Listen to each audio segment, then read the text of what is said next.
Good morning అన్న.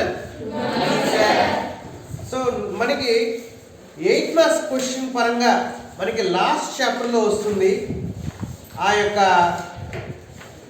Environment issue. ఇప్పుడు మనము టెంపరేచర్ అనే ఒక 8 మార్క్ క్వశ్చన్ మీకు నేను చెప్తున్నాను. Temperature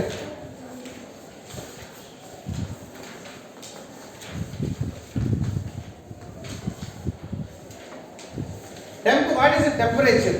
It's nothing but it's a measure of intensity of heat. It is the measure of intensity of heat. ఉష్ణోగ్రత అనేది ఏంటి అంటే అది ఏంటంటే సింపుల్గా వేడిని ఒక కోణమానంగా తీసుకోవడము. అది వేడి తక్కువగా ఉంది, వేడి ఎక్కువగా ఉండేదా అనే దానిపైన చెప్పేదే temperature. Temperature is nothing but it's a measure of intensity of heat. అయితే ఈ యొక్క భూమి మీద ఈ యొక్క టెంపరేచర్ అనేది కాన్స్టెంట్గా ఉండదు. భూమి పైన టెంపరేచర్ అనేది కాన్స్టెంట్గా ఉండదు. మనకి అది అందరికీ తెలుసు. ఒక టెంపరేచర్ ఒక ఎర్త్ తీసుకున్నట్టయితే మన గ్లోబ్లో తీసుకున్నట్టయితే ఈ యొక్క గ్లోబ్ లో ఈ యొక్క మధ్య భాగంలో ఈక్వేటర్ ఉంటుంది. ఇక్కడ మనకి టెంపరేచర్ ఎక్కువగా ఉంటుంది. అదే ఈ చివరి భాగం పోయేదానికి టెంపరేచర్ చాలా వరకు తగ్గిపోయి ఉంటుంది. So the temperature on the earth varies from place to place. ఓకేనా? లాటిట్యూడ్ లో మనం పై వైపు పోతూ ఉన్న కొద్దీ ఏమైపోతుంది, టెంపరేచర్ తగ్గుతూ ఉంటుంది. అదే మధ్యలోకి వచ్చేకాడికి టెంపరేచర్ ఎక్కువగా ఉంటుంది. అంటే కాన్స్టెంట్ గా టెంపరేచర్ అనేది భూమి మీద వేరు ప్లేస్లో వేరు టెంపరేచర్ ఒకటి. రెండోది టెంపరేచర్ ల్యాండ్ మీద వాటర్ మీద కంపేర్ చేసుకున్నట్టయితే the land heats up quickly and leaves the heat quickly.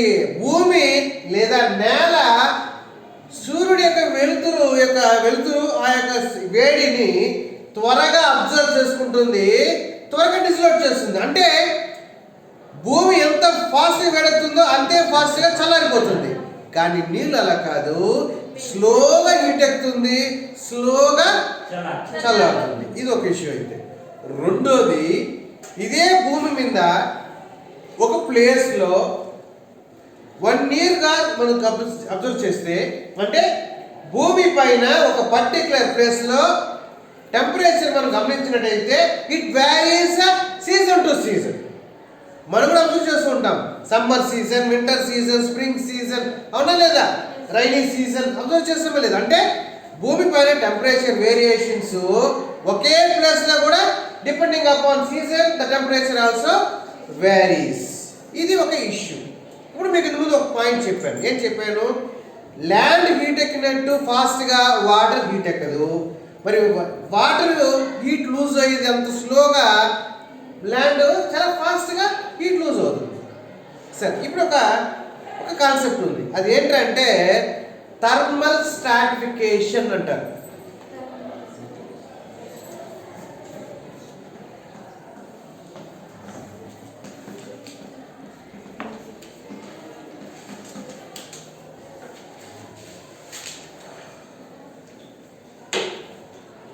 ఇక్కడ ఏంటంటే due to seasonal changes, due to temperature,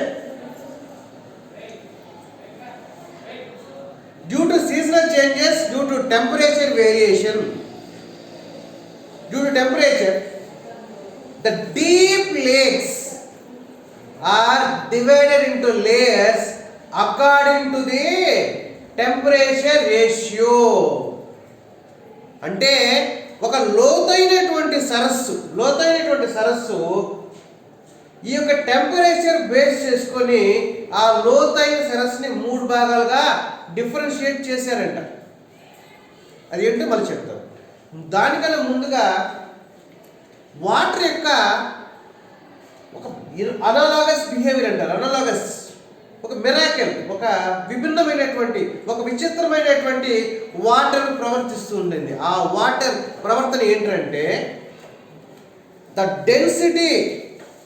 density of water decreases as the temperature goes down the 4 degrees, the temperature the density of the water decreases with the increase of temperature. Concept చూడండి మరొకసారి. ఇక్కడ చూడండి, water temperature 4 degrees ఉన్నప్పుడు density ఎంతంట? ఎక్కువగా ఉంటుందంట. అదే temperature తగ్గిపోతే density ఏమైపోతుందంట? తగ్గిపోతుందంట. అదే టెంపరేచర్ పెరిగిపోతే వాటర్ డెన్సిటీ మళ్ళీ ఏమైపోతుందంట? డెన్సిటీ తగ్గిపోతుందంట. చూడండి, ఒక గమ్మత్తైనటువంటి ఒక ప్రిన్సిపల్ ఉంది. ఇదేంటంటే గమ్మత్తైనటువంటి బిహేవియర్ వాటర్, దాన్నే analogous behaviour of water. Analogous గమ్మత్తైనటువంటి ఒక విచిత్రమైనటువంటి బిహేవియర్ ఏంటంటే,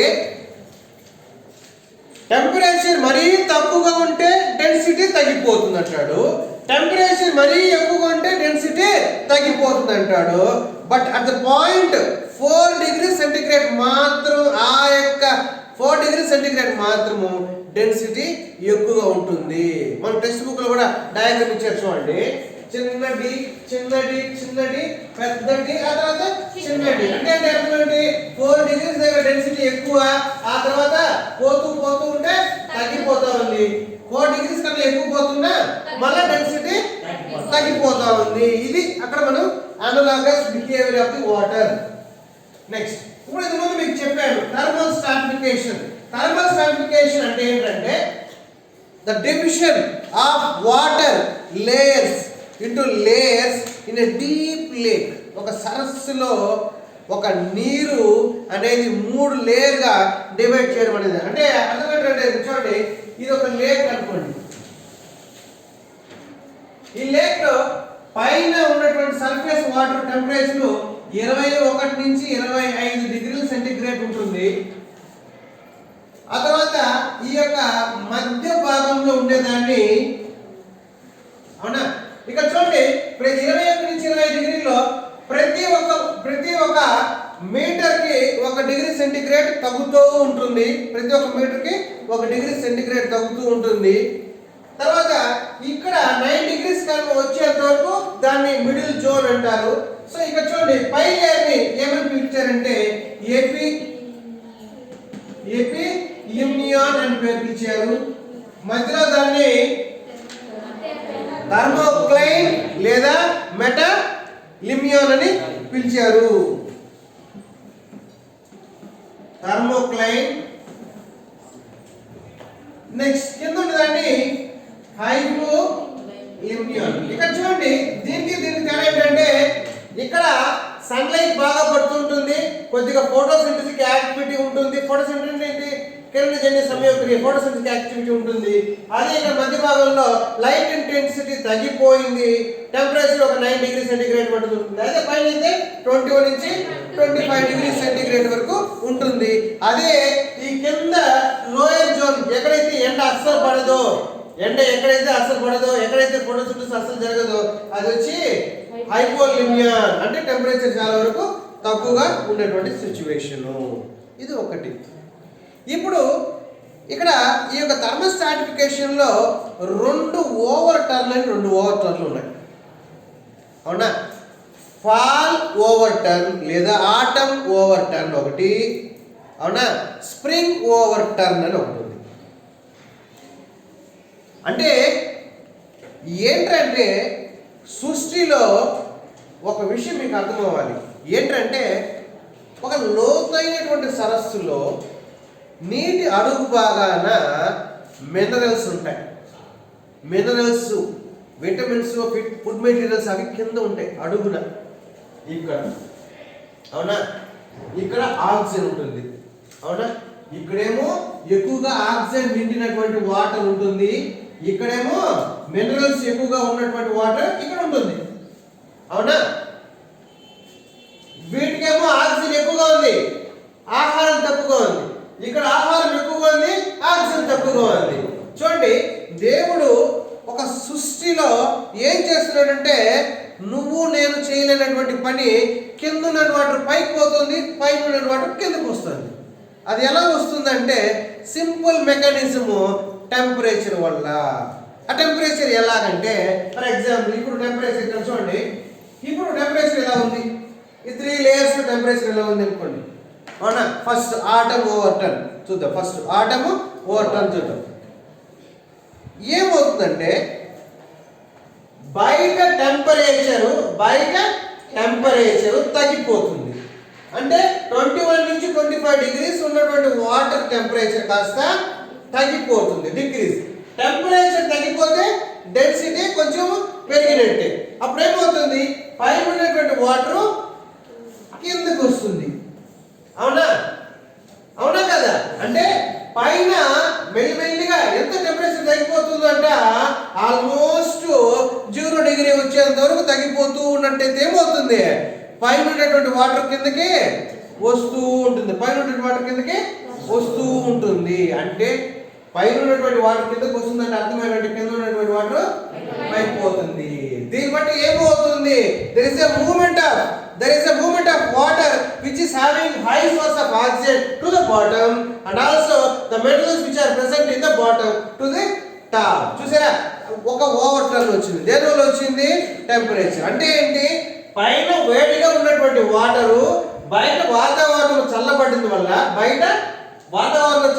వల్ల ఆ నీళ్లు టెంపరేచర్ తగ్గిపోవడం వల్ల డెన్సిటీ పెరిగి అది బరువుగా మారి అది కిందకు వచ్చింది. ఇది ఏమంటారు, దీన్ని ఆటమ్ ఓవర్ టర్న్ అంటారు. ఇది చూడండి, ఇది మామూలుగా ఒక ఎండాకాలము అయిన తర్వాత చలికాలం బాగా వచ్చినప్పుడు ఆ యొక్క వేడిగా ఉన్నటువంటి వాటరు చల్లబడినటువంటి వాటరు కిందకి పోవడం అనేది జరుగుతుంది. మరి నెక్స్ట్ ఏం స్టేజ్ జరుగుతుంది, స్ప్రింగ్ ఓవర్ టర్న్ అని చెప్పాను, అవునా? ఇప్పుడు స్ప్రింగ్ ఓవర్ టర్న్ లో ఏం జరుగుతుంది, ఇప్పుడు మీరు ఏం చేస్తున్నాం, ఏంటిది, ఆటమ్ ఓవర్ టర్న్ లో ఏనా, ఆటమ్ ఓవర్ టర్న్ లేదా fall over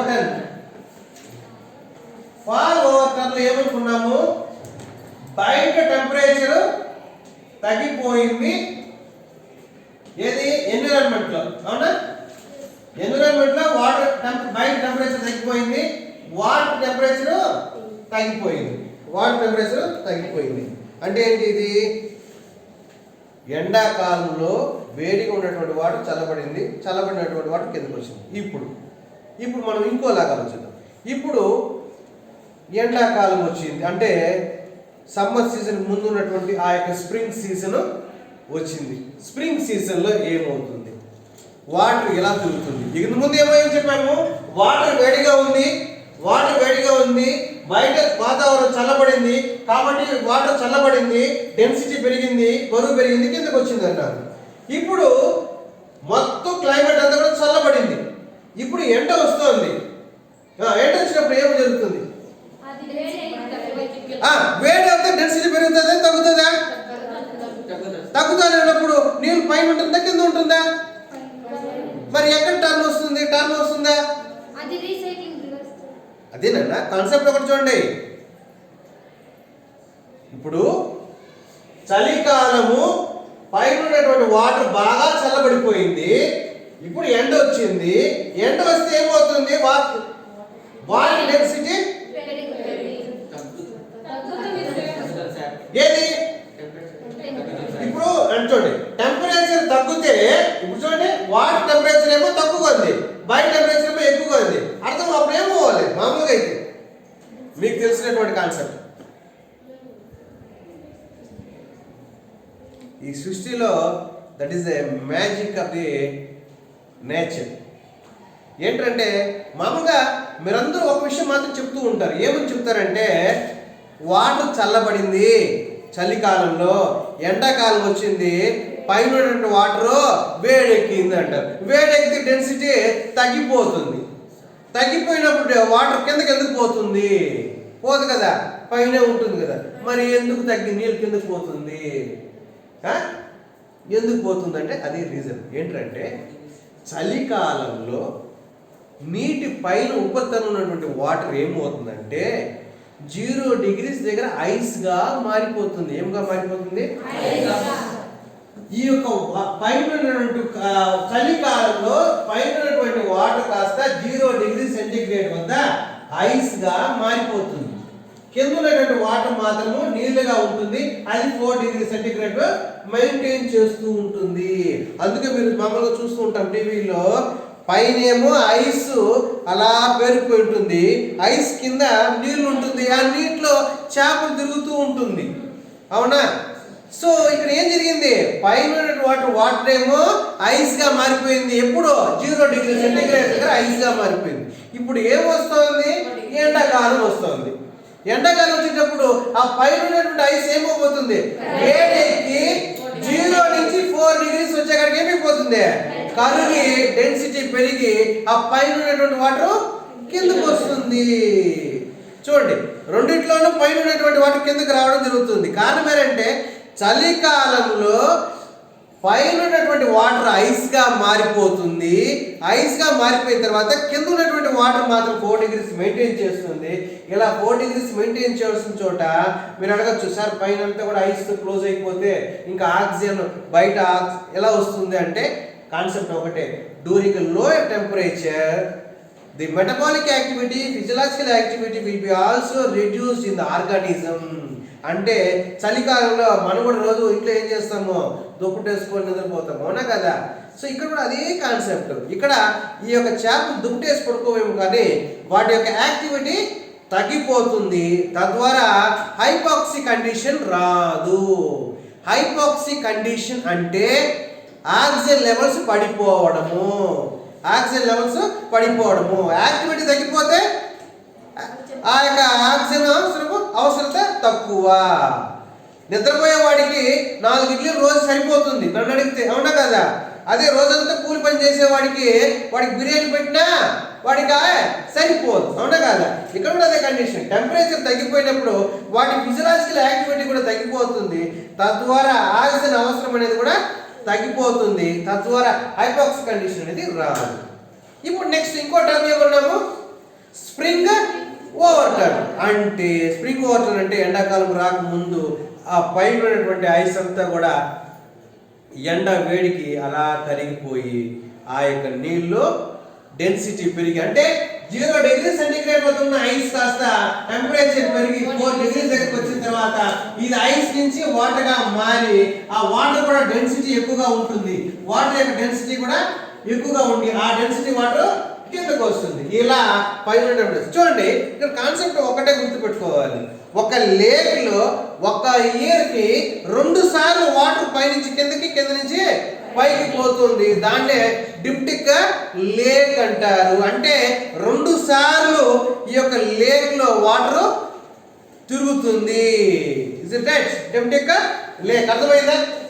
okay, water classification మీకు అర్థమైంది. నెక్స్ట్ మన కాన్సెప్ట్, మనకి ఇచ్చినటువంటి concept biological effects of temperature అనేది అర్థమైంది కదా? Thermal స్టాటిఫికేషన్.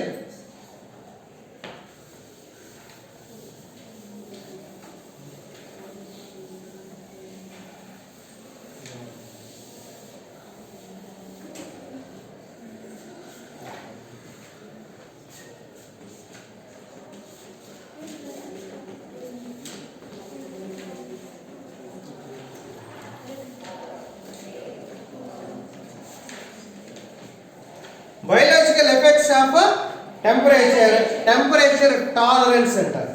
Temperature tolerance.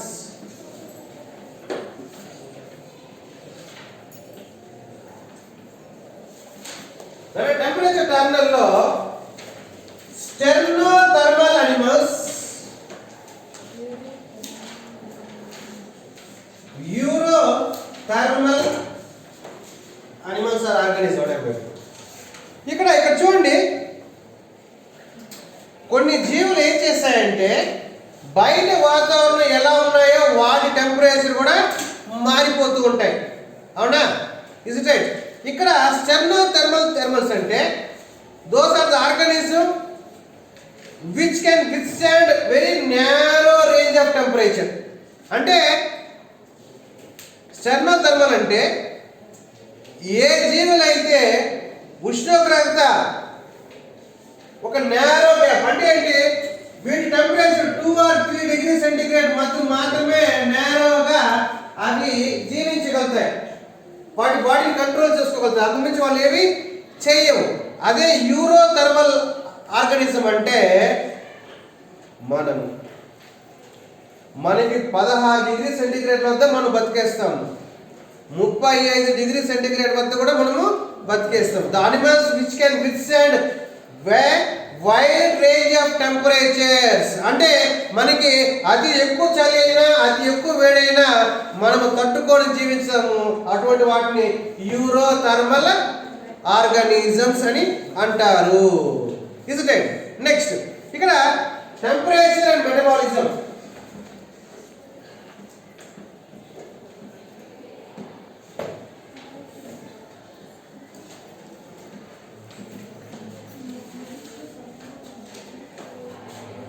Temperature has direct effect on enzymes, which direct effect on physiological activity. Simple గా మనం బట్టలు ఉతికేటప్పుడు చల్లని నీటితో సబ్బేసి ఉతకడంలో ఒక రకము, వేడి నీటిలో సబ్బేసి ఉతకడంలో ఒక రకము. వేడి నీటిలో సబ్బేసి ఉతికితే త్వరగా మొత్తం మాసిపోయేది, అంత క్లియర్ అయిపోతాయి. అదే చలిలో ఎక్కువ పోతుంది. ఇక్కడ కూడా అదే సిచ్యువేషన్. ఇక్కడ ఏంటంటే the temperature has direct effect on enzymes. This enzyme has direct effect on the metabolism are can say physiological activity of the organism. అంటే మనకి కూడా మీకు అర్థమయ్యేలా చెప్పాలనుకుంటే బాగా చలిగా ఉంటే మన యాక్టివిటీ ఏమైపోతుంది, దుప్పు వేసుకొని కూర్చునే యాక్టివిటీకి వచ్చేస్తుంది. బాగా వాతావరణం బాగా వేడిగా చల్లగా ఉన్నట్టయితే మనం బయటకు పోయి తిరుగుతాము, ఆడతాము, అవునా కదా? ఇక్కడ కూడా అదే సిచ్యువేషన్. ఇక్కడ కాన్సెప్ట్ ఏమిటంటే డెఫినేషన్ 3 ఇచ్చాడు. ఆప్టిమమ్ టెంపరేచర్,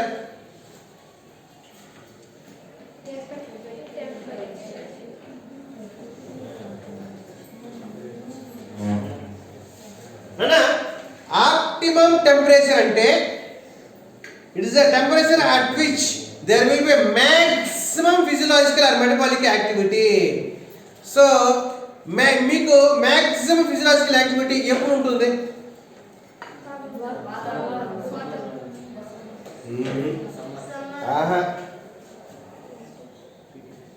చెప్పండి. సింపుల్ అన్న, సింపుల్. మార్నింగ్ అతి చలిగా ఉంటుంది, ఆడుకోలేరు. మధ్యాహ్నం అతి వేడిగా ఉంటుంది, ఆడుకోలేరు. కానీ సాయంత్రము ఒక 4 నుంచి 6 వరకు మీకు కావాల్సినటువంటి అనువైనటువంటి వాతావరణం వస్తుంది. దాన్నే మనము ఆప్టిమమ్ టెంపరేచర్. దాన్నే ఇప్పుడు ఇక్కడ సైన్స్ పరంగా చూసుకుంటే the temperature at which an organism has utmost highest metabolic or physiological activity, దాన్నే ఆప్టిమమ్ టెంపరేచర్. ఇంకోటి ఉంది మినిమం ఎఫెక్టివ్ టెంపరేచర్.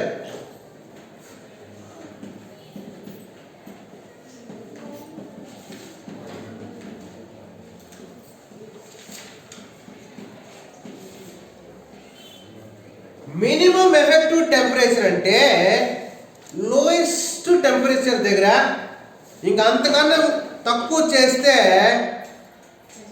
దాన్ని ఏమంటారు, చిల్ కోమా.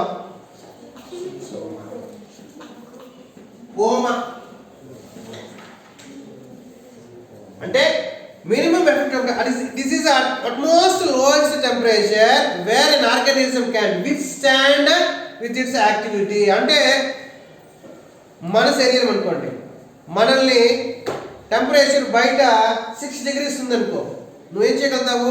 బతికి బట్టగలుగుతావు, నో ప్రాబ్లం. చలిగా ఉంటుంది, అంతకుమించి చలిగా ఉంటుంది, వణుకుతావేమో, అవునా కదా? అంతవరకే. దానికన్నా తగ్గితే ఏమవుతుంది? ఫ్రీజ్ అయిపోయి కదలకుండా ఒక కోమా పేషెంట్ ఎలా అయితే ఉంటాడో అలా అయిపోతావు. దాన్నే చిల్ కోమా అంట. అదే ఇంకొకటి ఉంది మ్యాక్సిమం ఎఫెక్టివ్ టెంపరేచర్, దీనికి ఆపోజిట్ అనమాట. మ్యాక్సిమం ఎఫెక్టివ్ టెంపరేచర్ అంటే హైయెస్ట్ టెంపరేచర్, అవునా?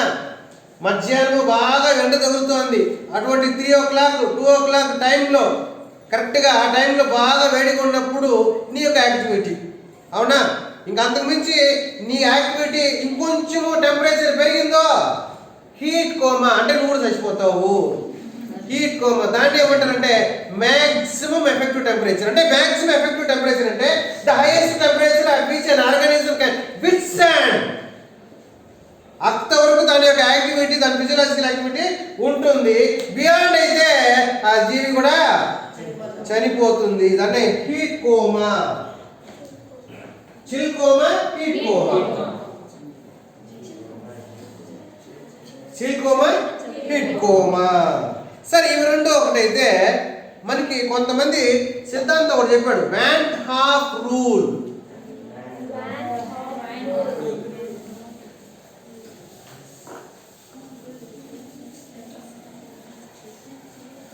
వ్యాన్ హాఫ్ రూల్ ఏం చెప్తుందంటే, ఇది ముందు మనం చెప్పినటువంటిది ఏంటంటే, for every 10 degree rise of temperature the metabolic or physiological reaction doubles అంటాడు.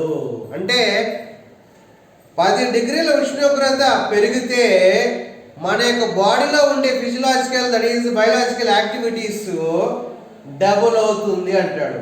ఒకటి గుర్తుపెట్టుకోండి, 10 degrees టెంపరేచర్ రైజ్ అవుతే మన బాడీలో ఉండే reaction rate, biological activity, metabolism ఉంటుందా, మెటబాలిక్ యాక్టివిటీ, సింపుల్ గా చెప్పాలంటే మెటబాలిక్ యాక్టివిటీ ఏమవుతుంది అంటాడు, డబుల్స్ అంటాడు. ఒకవేళ 10 degrees తగ్గిపోతే మన మెటబాలిక్ యాక్టివిటీ హాఫ్ వచ్చి పడిపోతుంది, సగానికి పడిపోతుంది అని అర్థము. అంటే 10 degrees అయితే ఫర్ ఎగ్జాంపుల్ చూడండి, 10 degrees దగ్గర ఒకడు డబుల్ సెంచరీ కొట్టాడు, 10 degrees సెంటిగ్రేడ్ తగ్గించేస్తే వాడు ఏం చేస్తాడు, 50 runs కొడతాడు. మామూలుగా వాడు 100 runs కొడతాడు. అలాంటిది మనం 10 degrees పెంచినాము, 100 కొట్టేవాడు 200 కొట్టాడు. అలా కాకుండా ఆ 10 degrees తగ్గించేస్తే 100 కొట్టేవాడు కాస్త 50 కొట్టాడు. అది హాఫ్. దాన్నే వ్యాన్ హాఫ్ సిద్ధాంతం.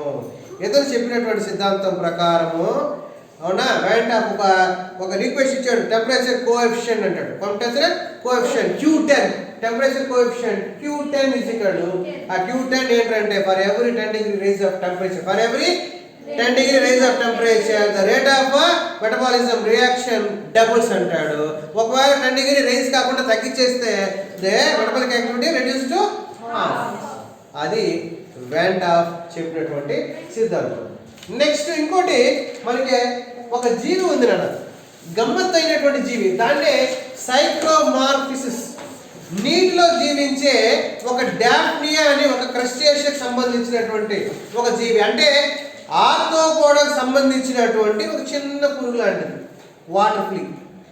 ఈ గమ్మత్తు ఏంటంటే, ఈ జీవికి ఉన్నటువంటి అతి గమ్మత్తు ఏంటంటే, తన యొక్క శరీరం పైన ఒక హెల్మెట్ లాంటి గ్రోత్ ఉంటుందంట. ఆ గ్రోత్ సీజన్ బట్టి మారుతుందంట. లక్కీగా మనకు అటువంటిది ఏమీ లేదు. ఎందుకంటే దాని యొక్క తలకాయే ఎండాకాలంలో ఒకలాగా, వానాకాలంలో ఒకలాగా, చలికాలంలో ఒకలాగా మారుతూ వస్తుంది. అవునా? అయితే ఎందుకు మారుతూ ఉంది అనేది కాన్సెప్ట్. ఈ కాన్సెప్ట్ ఏంటంటే cyclic seasonal changes, seasonal morphological changes. ఇక చూడండి, మార్ఫలాజికల్ చేంజెస్ అంటే శారీరమైనటువంటి బహిర్గతంగా కనిపిస్తున్నటువంటి ఆకృతిలోనే మార్పు వస్తుంది. దేని బట్టి? బయట సీజన్ బట్టి. దేంట్లో? ఒక నీటిలో జీవించేటటువంటి వాటర్ ఫ్లీ డాఫ్నియా. ఇక్కడ గమ్మత్ ఏంటంటే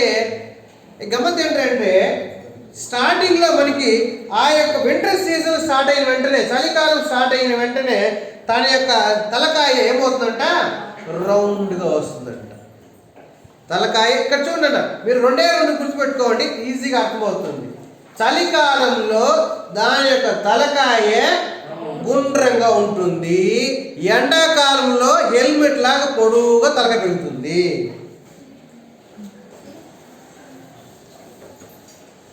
జస్ట్ మీకు అర్థమయ్యేలా చూడండి, చలికాలంలో గుండ్రంగా ఉన్నటువంటి తలకాయే ఎండాకాలం వచ్చే కాడికి ఇలా పెరుగుతుంది.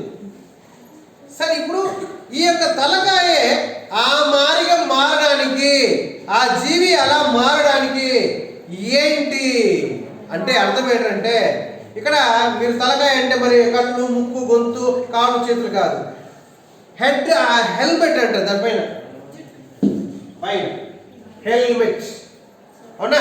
కాన్సెప్ట్ ఒకటే గుర్తుపెట్టుకోవాలి. డాఫ్నియాలో చలికాలంలో దాని యొక్క శరీరం పైన, తలక పైన, వాటిపైన ఏమవుతుందంటే రౌండ్ షేప్ వస్తుంది. ఇక్కడ రౌండ్ షేప్ వచ్చిందా డ్యూరింగ్ వింటర్ సీజన్. అదే సమ్మర్ సీజన్ వచ్చేసరికి ఈ పొడవుగా హెల్మెట్ లాగా ఒక గ్రోత్ వస్తుంది. ఈ గ్రోత్ ఎందుకంటే రెండు సిద్ధాంతాలు చెప్తూ ఉన్నారు. ఒక సిద్ధాంతం ఏంటంటే అది నీటిలో మునిగిపోకుండా ఉండడం కోసము ఆ హెల్మెట్ అనేది పెరుగు వస్తుంది ఎండాకాలంలో, వానాకాలంలో రాదు. ఎందుకు ఎండాకాలంలో మునుగుతుంది, వానాకాలంలో మునుగదు? కారణం ఒకటే మనకు అందరికీ తెలుసు. ఏంటిది? ఎండాకాలంలో ఎండ వేడికి వాటర్ డెన్సిటీ తగ్గిపోతుంది. అదే చలికాలంలో హీట్ అనేది తక్కువగా ఉంటుంది కాబట్టి వాటర్ డెన్సిటీ ఎక్కువగా ఉంటుంది. అంటే సింపుల్ గా ఏం చెప్పొచ్చు అంటే during summer season the water density is reduced. ఎందుకు రెడ్యూస్ అయింది? Due to sunlight. అందువల్ల డెన్సిటీ తగ్గిపోవడం వల్ల అది ఎక్కడ నీటిలో మునిగిపోతుంది ఏమో అనే ఉద్దేశంతో అది ఆ హెల్మెట్ లాగా గ్రోత్ వస్తుంది ఫ్లోటింగ్ కోసము అని.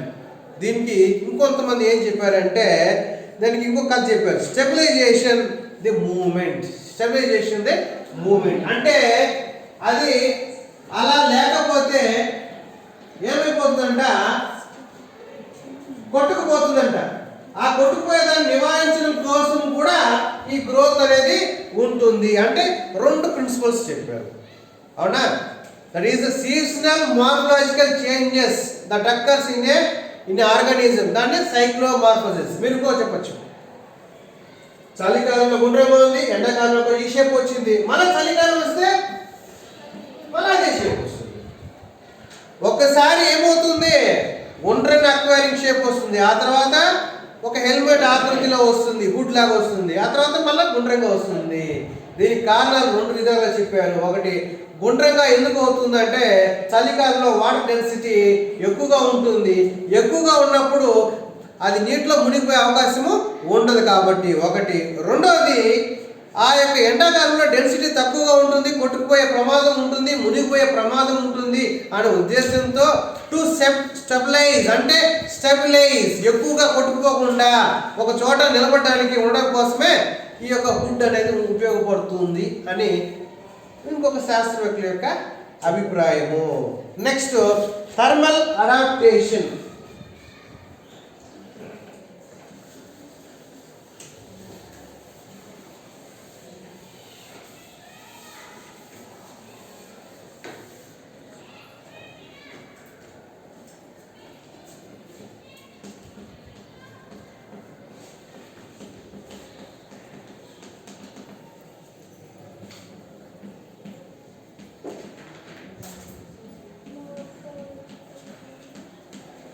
అంటే బిహేవియర్ చేంజెస్ లో ఇతను ఒక ఎగ్జాంపుల్ ఇచ్చాడు టెక్స్ట్ బుక్ లో. డెజర్ట్ ఎడారిలో ఉన్నటువంటి ఒక బల్లి, దట్ ఈస్ డెజర్ట్ లిజర్డ్ ఇచ్చాడు. నన్ను అడిగితే డెజర్ట్ లిజర్డ్ అవసరమే లేదు, మనమే ఎగ్జాంపుల్. బాగా చలిగా ఉంది, ఈ టైంలో మనం ఏం చేస్తాము, పోయి ఎండలో కూర్చుంటాము. ఎండ ఎక్కువగా ఉంది, నీళ్ళలోకి వస్తాము, అంతే. ఇక డెజర్ట్ లిజర్డ్ కూడా చేసింది అదే పని, కాకపోతే వాడు పెక్యులర్గా డెజర్ట్ లిజర్డ్ ఇచ్చాడు. డెజర్ట్ లిజర్డ్ ఏంటంటే దే బాత్ ఇన్ షేడ్స్. అవునా? అంటే ఏంటి, చలిగా ఉన్నప్పుడు అవి ఎండ దగ్గరికి వచ్చి, అవునా, ఆ యొక్క వేడిని బాడీలోకి పీల్చుకుంటుందంట, బాడీ అబ్జర్వ్ చేసుకుంటుంది. ఆ తర్వాత చలిగా మరి టెంపరేచర్ ఎక్కువగా ఉన్నప్పుడు నీడకు పోతుందంట. అంటే అర్థం ఏంటంటే ఆ యొక్క ఎడారిలో ఉన్నటువంటి బల్లి లిజర్డ్ అనేది టెంపరేచర్ తక్కువగా ఉన్నప్పుడు ఎండకు వస్తుంది, టెంపరేచర్ బాగా పెరిగి బాడీ కూడా వేడిగా ఉన్నప్పుడు అది తగ్గించుకోవడానికి నీడలోకి వస్తుంది. అది చిన్న ప్రిన్సిపల్ ఇచ్చాడు. Behavioural changes, behavioural adaptation.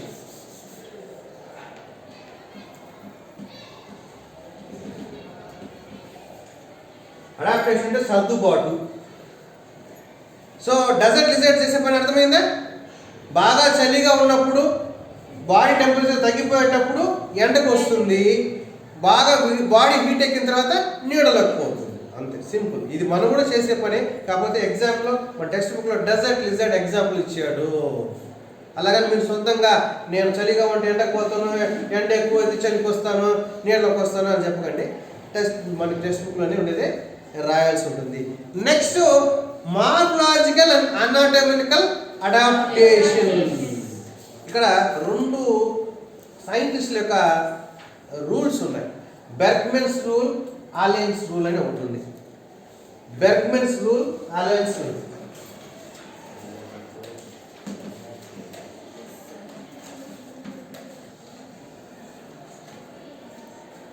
ఇక్కడ ఏం చెప్తారంటే body mass, body surface. Body మాస్కి బాడీ సర్ఫేస్కి డిఫరెన్స్ మీకు తెలియాలి. ఇక్కడ పోలార్ బీర్స్, ఇక్కడ ఏంటంటే బెర్గ్మన్ ఏం చెప్తాడంటే చలి ఉన్నటువంటి ప్రదేశంలో ఉండే జీవుల యొక్క సైజ్ చూసుకున్నట్టయితే ఎక్కువగా ఉన్న బాడీ సర్ఫేస్ తక్కువగా ఉంటుంది. అంటే what is saying is body surface will be less, body mass will be more to produce heat, heat. అదే అలియన్స్ రూల్ కూడా అదే విధంగా ఉంటుంది. అలియన్స్ రూల్స్ కూడా ఇక్కడ అలియన్స్ రూల్కి ఏంటంటే ఎక్స్ట్రిమిటీస్ అనే పదం వాడతారు అంతే, అంతకుమించి అతనికి దీనికి తేడా ఏం లేదు. ఎక్స్ట్రిమిటీస్ అంటే ఇతను చెప్తున్నటువంటి ఉద్దేశం. అలియన్స్ రూల్ ఏం చెప్తాడంటే ఇక్కడ చూడండి, అలియన్స్ ఏం చెప్తాడంటే తోక, ముక్కు, చెవులు, కాళ్ళు చలిగా ఉన్నటువంటి చోట్ల చిన్నవిగా ఉంటాయంట. ఎండ ఎక్కువగా ఉన్న చోట ఎడారిలో ఉన్న జీవులకి ఎక్కువగా ఉంటాయంట. మీకు కాన్సెప్ట్ ఒకటి సింపుల్గా ఒక చిన్న డయాగ్రామ్ ఇస్తాను చూడండి, మీకు అర్థమైపోతుంది. ఇక చూడండి, ఇది ఒక జీవి అనుకోండి, జీవి కాదు జీవి అనుకోండి. చలి ఉన్నటువంటి ప్రదేశంలో ఉండే వాటికి చెవులు ఎలా ఉంటుందంట. ఎడారిలో ఉన్నటువంటి జీవుల యొక్క చెవులు ఎలా ఉంటుందంట,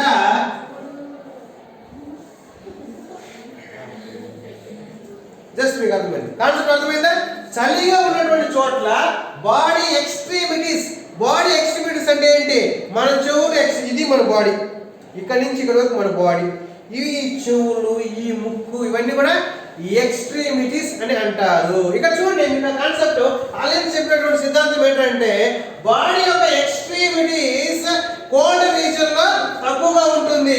కారణం ఏంటంటే హీట్ లాస్ తగ్గించడం కోసము, హీట్ లాస్ తగ్గించడం అంటే వేడి, శరీరంలో వేడి తగ్గించడం కోసము. అదే ఎడారిలో ఉన్నటువంటి జీవుల యొక్క చెవులు చాలా పెద్దదిగా ఉంటుంది. కారణం ఏంటంటే హీట్ బయటకు పోవడం కోసము అలా ఉంటుంది. డిఫరెన్స్ అర్థమైంది కదా? అలయన్స్ రూల్కి బెర్గ్మెన్స్ రూల్కి ఇద్దరిది ఒకే ప్రిన్సిపల్. కాకపోతే బెర్గ్మన్ ఏం చెప్తాడంటే బాడీ సర్ఫేస్ అంటే ఏంటి? బాడీ సర్ఫేస్ లో చూడండి, మనం ఒక ఎగ్జాంపుల్ గా ఏనుగు తీసుకోండి. ఏనుగు తీసుకున్నట్టయితే దాని పొట్ట భాగం ఎక్కువగా ఉంటుంది, సర్ఫేస్ ఏరియా కొంచెం తక్కువగా ఉంటుంది. మేము కంపేర్ చేస్తే కుక్కకి చూడండి, అంటే ఏనుగు కుక్క కంపేర్ చేయడం కన్నా మీకు అర్థమైందానికి ఇక్కడ ఏం లేదు నాన్న. బెర్గ్మన్ ఏం చెప్తాడంటే శరీరం వెడల్పుగా ఉందనుకోండి, శరీరం వెడల్పుగాను పొడవుగా ఉంది అంటే ఏమవుతుందంటే శరీరం వెడల్పుగా పొడవుగా ఉంటే ఎక్కువగా హీట్ లాస్ అవుతుంది. మీ భాషలో మీకు అర్థం అవ్వాలంటే ఒక టీ ఉంది నాన్న, ఒక టీ తాగుతాం కదా, టీ కప్పులో పోస్తే ఎక్కువసేపు వేడిగా ఉంటుంది, ప్లేట్లో పోస్తే అర్థమైందా? అంటే ఇక్కడ కూడా అంతే.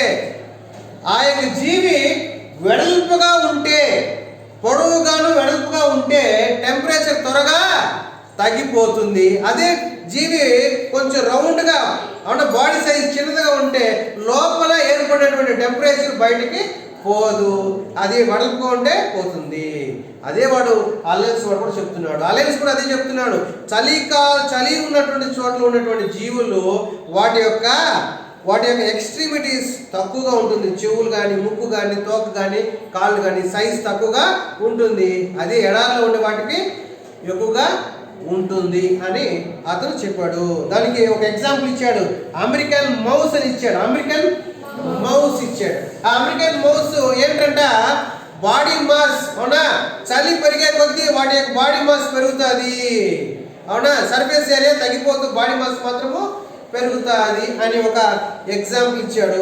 అలాగే అలయన్స్ ఒక పోలార్ ఫాక్స్ ఇచ్చాడు. పోలార్ ఫాక్స్, అవునా. సో పోలార్ ఫాక్స్ ఇచ్చాడు.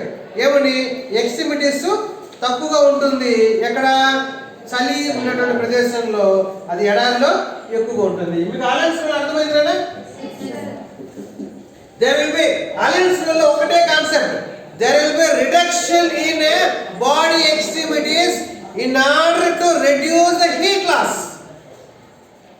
In case of organism living in a colder place, whereas the organism whichever living in hotter area, body extremities will be more to lose the heat. అది అతను చెప్పినటువంటి సిద్ధాంతము. Next coming to the physiological adaptation.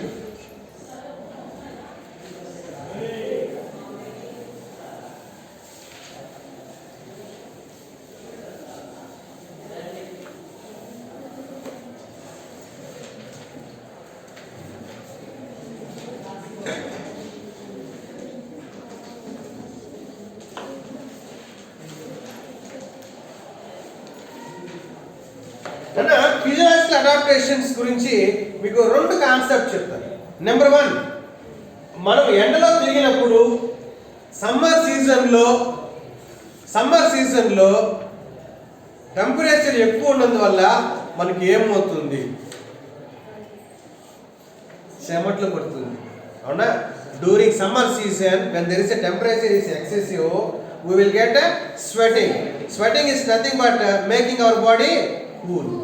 అంటే అర్థమేనంటే బాగా చెమటలు పట్టిందంటే అర్థమేనంటే శరీరం మీద ఏమవుతుంది? నీళ్లు వస్తుంది, చెమట రూపంలో నీళ్లు వస్తుంది. ఈ నీళ్ళు ఏం చేస్తుంది? శరీరాన్ని కూల్ చేస్తుంది. అంటే అర్థం ఏంటంటే ఎక్కువ టెంపరేచర్ పోకుండా బాడీని తగ్గిస్తుంది ఒకటి. అదే వర్షాకాలం కావచ్చు, చలికాలం కావచ్చు, బయట టెంపరేచర్ చాలా తగ్గిపోయింది, అప్పుడు మనం ఏం చేస్తాము? వణుకుతాం, షేక్ అవుతాం. మిమ్మల్ని కూడా ఒక క్వశ్చన్ అడిగాను. బయట బాగా వర్షం పడింది, నువ్వు తడిచిపోయావు, చలిగా ఉంది, నీ చేతులు వణుకుతోంది, ఎందుకు?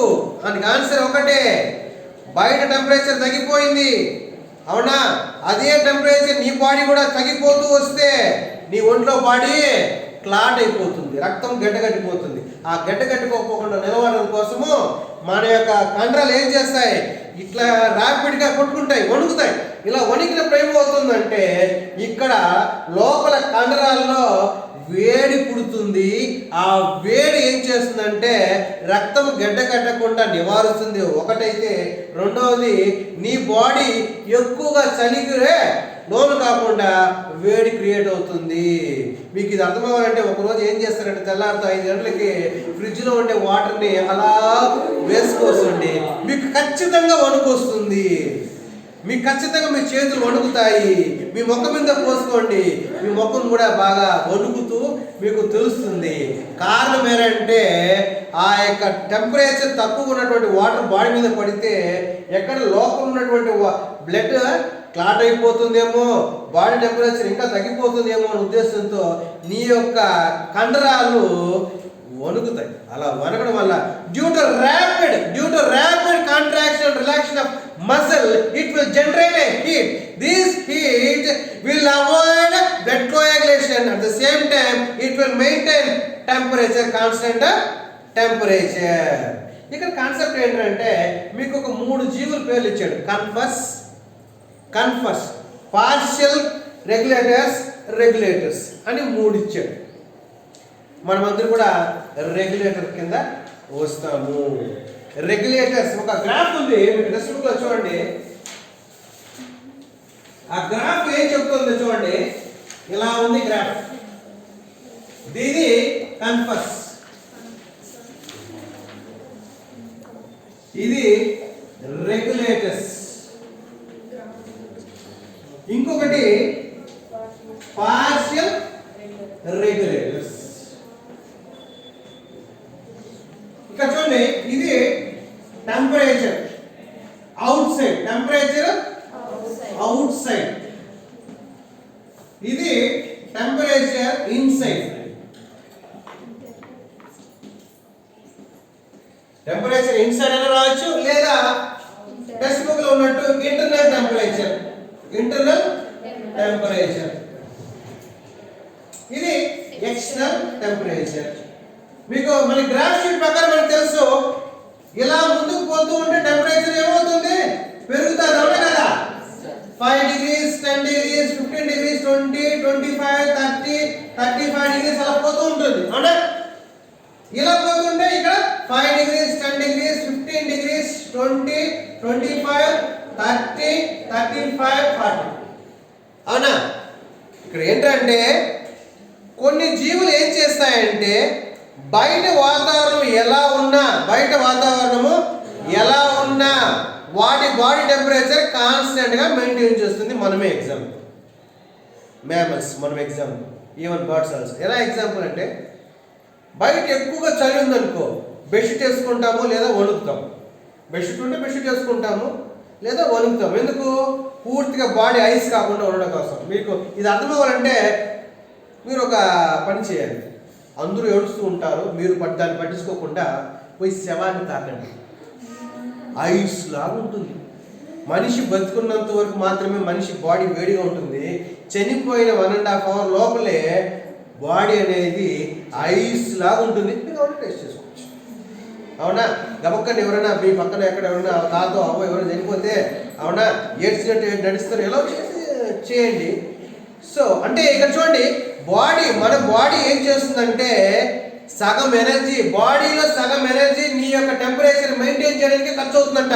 నువ్వు తిన్న ఆహారం సగం పని చేయడానికి, ఆలోచించడానికి అయితే సగం నీ బాడీని వేడికి ఉంచడం కోసమే.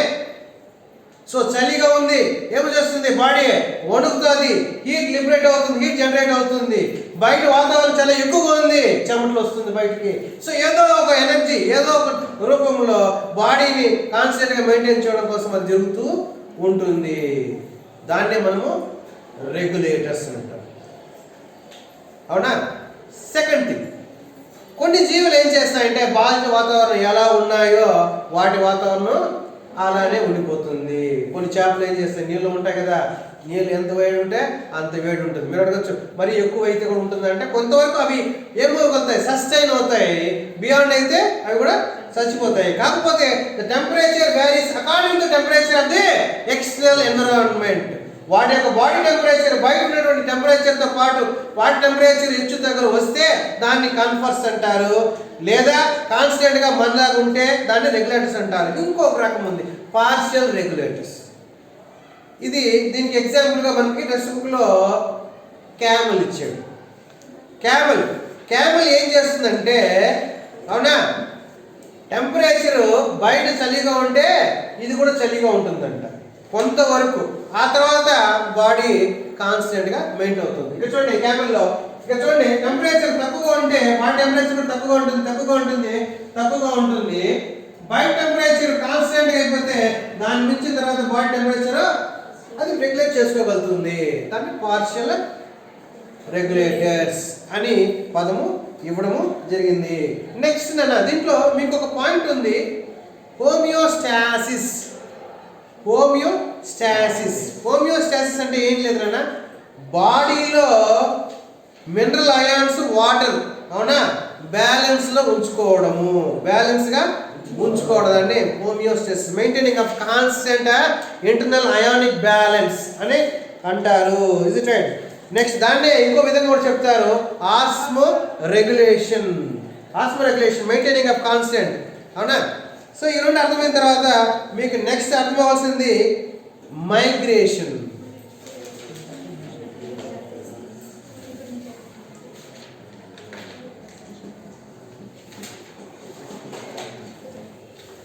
సో మైగ్రేషన్ అంటే ఏంటంటే అది జీవించినటువంటి ప్లేస్లో ఇక ఆ ప్లేస్లో జీవించడం కష్టదాయకం అన్నప్పుడు జీవులు ఏం చేస్తాయంట, ఆ చోటు నుంచి ఇంకొక చోటుకి మైగ్రేట్ అవుతాము. ఇక్కడ ఒక ఎగ్జాంపుల్ టెక్స్ట్ బుక్లో ఇచ్చాడు. న్యూఢిల్లీలో ఉండేవాడు ఎక్కడికి పోయాడంట, ఎక్కడికి వెళ్ళంట, సిమ్లాకి వెళ్ళాడంట. అవునా? అంటే ఏంటి, వాతావరణము అనుకూలించినప్పుడు వేరొక ప్లేస్కి వెళ్ళిపోవడం, ఎక్కడైతే వాతావరణం బాగా అనుకూలిస్తుందో అటువంటి దాన్ని మైగ్రేషన్ అని ఎగ్జాంపుల్ ఇచ్చాడు. దానికి ఇంకొకటి ఇచ్చాడు చూడండి. ఎవ్రీ వింటర్ మనకి కొలిడో గన్ నేషనల్ పార్క్ ఒకటి ఉంది. ఆ పార్క్కి ఏమొస్తాయంట, పార్కులు కాదు, భారత్పూర్ బర్డ్ సెంచురీ, రాజస్థాన్ పులికాట్, మనకి యొక్క పులికాట్ సరస్సు నెల్లూరు దగ్గర ఉంది, మన ఆంధ్రప్రదేశ్లోనే. అవునా? ఎక్కడో వేరే వేరే దేశాల నుంచి మనకి యొక్క పెలికాన్ పక్షులు వలసలు వస్తూ ఉంటాయి. పక్షులు ఎందుకు వలస వస్తున్నాయంటే రెండు రీజన్లు. ఒకటి, అవి జీవించేటటువంటి ప్లేస్లో వాతావరణం సరిగా లేకపోతే. రెండు, అవి ప్రత్యుత్పత్తి జరిపి వాటి యొక్క సంతాన్ని పెంపొందించడం కోసము అవి కొత్తగా అనువైనటువంటి ప్లేస్కి అవి వస్తాయి. దీన్నే మైగ్రేషన్ అని అంటారు. Next, suspended life activities. ఇంకోటి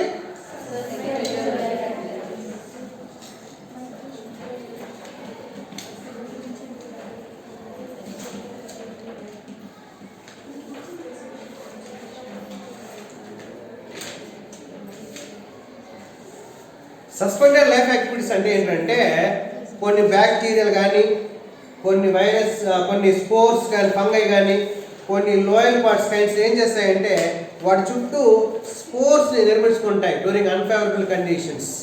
అవునా? సస్పెండెడ్ యాక్టివిటీస్లో మనకి ఇంకొకటి అర్థం అవ్వాలి. హైబర్నేషన్, ఈస్టివేషన్ అనే పదాలు అర్థం చూసుకోవాలి. Hibernation, aestivation. దీనికి రెండింటికి ఎగ్జాంపుల్గా ఒక కథ చెప్తాను. సర్వసాధారణంగా మీరు ఎప్పుడైనా అబ్జర్వ్ చేశారా, బాగా వర్షం పడిన తర్వాత ఉన్నట్టుండి 6 కేజీ కప్పు బయటకు వస్తుంది. అన్ని రోజులు కప్పు ఆడిపోయిందో మనకు తెలియదు, కానీ వర్షం ఒక్కసారిగా పడిన తర్వాత ఎంత కప్పులు బయటకు వస్తుంటాయి. ఎందుకు అంటే దానికి 2 రీజన్లు. ఒకటి, కప్పకి ఉన్నటువంటి విశిష్టమైనటువంటి లక్షణము ఈస్టివేషన్, హైబర్నేషన్.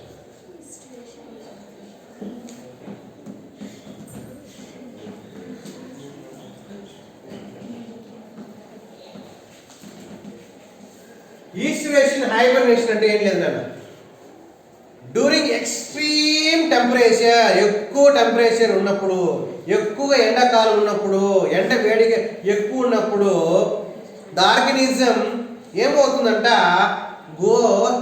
కదలకుండా, మెదలకుండా. అవునా? During unfavourable condition. అవునా? they will simply stop all activities, or can say reduce the activities. కప్ప ఏం చేస్తుందంట, బాగా ఎండగా ఉన్నప్పుడు ఏదో ఒక చెరువు లోపల ఎక్కడైతే తడి ఉందో ఆ తడి లోపలికి దూరుకుని పోయేసి అలా నిద్రావస్థలోకి సరిపోతుంది. అంటే సుప్తావస్థ అని కూడా అంటారు. గ్రీష్మకాల సుప్తావస్థ అని కూడా అంటారు. అంటే అక్కడ ఏంటంటే ఆ యొక్క కప్ప దాని యొక్క యాక్టివిటీ అంతా కూడా రెడ్యూస్ చేసి అంతకుముందు తిన్న తిండిని ఆహారంగా తీసుకొని దాదాపు 3-4 నెలల వరకు అలా కదలకుండా ఉండిపోగలుగుతుందంట. దాన్నే డార్మెంట్ కండిషన్. మీకు సీడ్ డార్మెంట్స్ అంటే ఏంటి తెలుసా? సీడ్ డార్మెంట్స్ అంటే ఏంటి తెలుసా? చెనిగ్గింజలు మనము బీరువాలో 1 year పెట్టుకోవచ్చు. అదే చెనిగ్గింజలు నీటిలో 3 రోజులు పెడితే మొలక వచ్చేస్తుంది. అప్పుడు చెనిగ్గింజలు బీరువాలో పెట్టినప్పుడు అది చచ్చిపోయిందా, బతికిందా? ఒకవేళ బతుకుంటే అక్కడే మొలక రావాలి, చచ్చిపోయింటే ఇక నీళ్ళు వేసినప్పుడు మొలక రాకూడదు. అవునా కదా? చెనిగ్గింజలు బీరువాలో పెట్టినప్పుడు చచ్చిపోయి ఉంటే ఇప్పుడు నీళ్ళలో వేస్తే మొలక రాకూడదు. ఒకవేళ బతుకుంటే అక్కడే మొలక రావాలి. మరి అక్కడ మొలక రాలేదు, అక్కడ చావలేదు, ఇక్కడ వేస్తే మాత్రం వస్తుంది. కారణం ఏంటంటే దాన్నే డార్మెంట్ కండిషన్, సుప్తావస్థ. అంటే అది బతికింది లేదు, చెడింది లేదు, ఉంది జీవము. అయితే ఎలా ఉంది? నిర్జనంగా, నిశ్చితంగా ఉంది. సో ఇక్కడ కూడా అదే కండిషన్.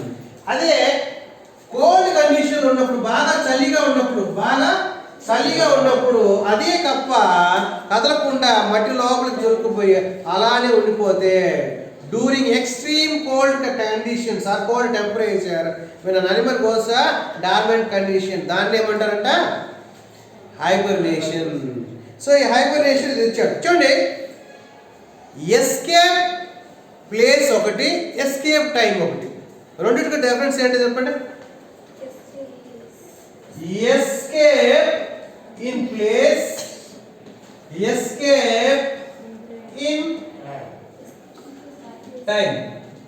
ఎస్కేప్ ఇన్ ప్లేస్ అంటే మైగ్రేషన్, అంటే ఆ ప్లేస్ లో వాతావరణం అనుకూలించదు కాబట్టి ఒక కొత్త ప్లేస్ కి వెళ్ళినప్పుడు దాన్ని ఎస్కేప్ ఇన్ ప్లేస్. ఒక చోటు నుంచి ఒక చోటికి పారిపోవడానికి ఎస్కేప్ ఇన్ ప్లేస్. అలా కాకుండా ఒక చోటు నుంచి ఒక చోటికి పారిపోయే ప్లేస్ లేదు, టైం మాత్రం ఎస్కేప్ అవ్వాలి. అంటే ఏంటి, పూర్తిగా ఎండ ఎక్కువగా ఉన్నప్పుడు, పూర్తిగా చలి ఎక్కువ ఉన్నప్పుడు అటువంటి పరిస్థితుల నుంచి కాపాడుకోవాలి. దాన్ని ఎస్కేప్ ఇన్ టైం. మనకి టైం ఏంటంటే ఎక్కువ ఎండాకాలం మనకి మార్చి ఏప్రిల్లో ఉంటుంది, అది సమ్మర్. అవునా, చలి డిసెంబర్ జనవరిలో ఉంటుంది ఎక్కువగా చలి, దాన్ని ఎస్కేప్. అవునా, ఇంకా చూడండి ఎక్కువ తీవ్రమైనటువంటి వాతావరణం, అది ఎండ ఎక్కువ కావచ్చు, ఎండ తక్కువ కావచ్చు, వాటి ఎస్కేప్ ఇన్ టైం అంటారు. దీనికన్నా ఇంకొకటి ఉంది, డయాపౌజ్ అని ఒకటి ఉంది. అది ఇంకా గమ్మత్తైనటువంటి విషయం.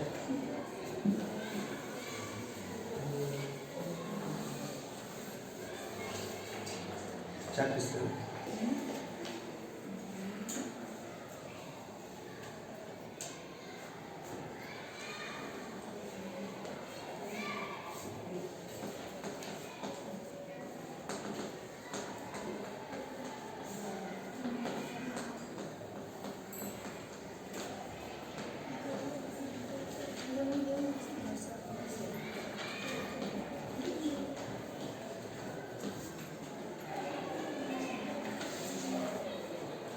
కొన్ని ఇన్సెక్ట్స్లో, కొన్ని ఫిషెస్ ఎంబ్రియోస్లో ఈ కండిషన్ ఉంటుందంట, దాన్నే డయాపర్స్. మామూలుగా మనకి చూస్తూ ఉంటారు, play, forward, backward, pass, stop ఉందా లేదా? ఇక్కడ ఉన్న పాస్, డయాపాస్. డయాపాస్ అంటే అవునా డిలే ఇన్ డెవలప్మెంట్. కొన్ని జీవులు ఎదుగుదల ఉన్నప్పుడు కండిషన్స్, బయట కండిషన్స్ బాగలేనప్పుడు వాటి యొక్క డెవలప్మెంట్ ఏం చేసుకుంటాయంట, వాయిదా వేసుకుంటాయి, లేదా గ్రోత్ స్లో అయిపోతుంది. దేంట్లో, కొన్ని ఇన్సెక్ట్స్లో, కొన్ని ఎంబ్రియోస్ ఆఫ్ ఫిషెస్లో ఇటువంటి కండిషన్స్. అంటే బయట వాతావరణం అనుకూలించిన టైంలో వాటి ఎదుగుదల స్లో అయిపోతుంది, లేదా కాన్స్టెంట్గా అట్లనే ఉండిపోతుంది. దాన్నే డయాపస్. అవునా, లేదా దీన్నే డార్మెంట్ కండిషన్, డార్మెంట్ పీరియడ్ అంటారు. డార్మెంట్ పీరియడ్, ఈ డార్మెంట్ పీరియడ్లో వాటి యొక్క గ్రోత్ పెద్దగా ఉండదు, ఇన్యాక్టివ్ కండిషన్లోకి వచ్చేస్తుంది. దాన్ని డయాపస్. అర్థమైందా? సో దట్ ఇస్ అబౌట్ మనకు ఉన్నటువంటి ఆ యొక్క టెంపరేచర్లో మనం ఒక్కసారి జస్ట్ 2 minutes రివైజ్ చేసుకున్నట్టయితే, temperature is nothing but it's a measure of intensity of heat. And వేడిని కొలిచేదే ఆ యొక్క temperature. It's measure of intensity of heat. ఇకపోతే టెంపరేచర్ అనేది మన యొక్క భూమి పైన డిఫరెంట్ ప్లేస్లో డిఫరెంట్ టెంపరేచర్స్ ఉంటాయి. అట్ ది సేమ్ టైం వాటర్లో ఉన్న టెంపరేచర్ త్వరగా స్లోగా హీట్ ఎక్కుతుంది, స్లోగా చల్లబడుతుంది. నేలపైన హీట్ త్వరగా ఎక్కుతుంది, త్వరగా చల్లబడుతుంది. అదే సరిగా భూమి పైన వివిధ ప్రాంతాల్లో వివిధ టెంపరేచర్ ఉంటే, అదే భూమి పైన ఒకే ప్లేస్లో టెంపరేచర్ సీజన్ బట్టి వేరియేషన్స్ ఉంటుంది. అదొక రేంజ్ తీసుకుంటే థర్మల్ స్ట్రాటిఫికేషన్ గురించి మనం నేర్చుకున్నాము. అవునా, థర్మల్ స్ట్రాటిఫికేషన్ గురించి అతి ముఖ్యంగా ఏం చేసుకున్నాము, ఏంటిది 4 marks వచ్చి ఇంపార్టెంట్ క్వశ్చన్ థర్మల్ స్ట్రాటిఫికేషన్. దీంట్లో ఒకటి fall over turn, spring over turn. Fall over turn అంటే మీరు గుర్తుపెట్టుకోవాలి, ఎండాకాలం అయిన తర్వాత వచ్చేదే ఈ టర్న్. ఎండాకాలం అయిన తర్వాత వచ్చే దాంట్లో పైన వాటర్ వేడిగా ఉంటుంది, హీట్గా ఉంటుంది. ఆ వాటర్ కాస్త చల్లబడి కిందకు వస్తుంది. ఎందుకు? చలికాలం వచ్చింది కదా, చలికాలము వచ్చింది కదా అని. అదే స్ప్రింగ్ ఓవర్ టర్న్ లో ఏమవుతుంది, పైన వాటర్ ఐస్ ఉంటుంది. ఈ ఐస్ వేడి వల్ల, హీట్ వల్ల కరిగి ఆ వాటర్ గా మారుతుంది, అది కిందకు వస్తుంది. ఎందుకంటే చాలా మంది స్టూడెంట్స్ ఏం చేస్తారంటే, అరే వాటర్ కూల్గా ఉంది, ఎండ పడితే టెంపరేచర్ ఏమైపోతుంది, పెరుగుతుంది కదా, మరి వాటర్ కిందకి ఎందుకు వస్తుంది అని అనుకుంటారు. ఉంటారు. కానీ గుర్తుపెట్టుకోవాల్సిన విషయం ఏంటంటే ఈ చలికాలంలో ఆ వాటర్ మీద ఏమేర్పడింది? ఐస్ ఏర్పడింది. ఈ ఐస్ ఆ పైన ఉన్నటువంటి ఎండ వల్ల, ఆ యొక్క ఎండ వల్ల ఐస్ కలిగి నీళ్ళుగా మారి అది కిందకి వస్తుంది. దాన్ని మనము స్ప్రింగ్ ఓవర్ టర్న్ అంటాము. ఇలా వాటర్ 2 సార్లు పైకి కిందకి తిరగడాన్ని డిమ్టిక్ లేక్ అని కూడా పిలుస్తారు. తర్వాత దీంట్లో మనకి ఇంకొన్ని కాన్సెప్ట్స్ ఏం చదువుకున్నాము? Eurythermal, stenothermals, optimum temperature, minimum effective temperature, maximum effective temperature, chill coma, heat coma. అన్నిటికన్నా ముఖ్యంగా 2 మార్క్స్ వచ్చే క్వశ్చన్ నాన్న, van't Hoff rule. For every 10 degree rise of temperature there will be double the rate of reaction, enzymatic reaction. అది main గా. ఇంకొక 2 marks వచ్చేది సైక్లోమార్ఫోసిస్. అవునా? The cyclic morphological changes according to seasons which is seen in case of an insect, that is Daphnia water flea, where the shape of their head will be from round shape to the helmet shape, mainly to float in water. ఇది నా basic. ఓకేనా? ఇంకా దీంట్లో ఇంకేమైనా importance ఉన్నాయా? అవి basic. Okay, thank you.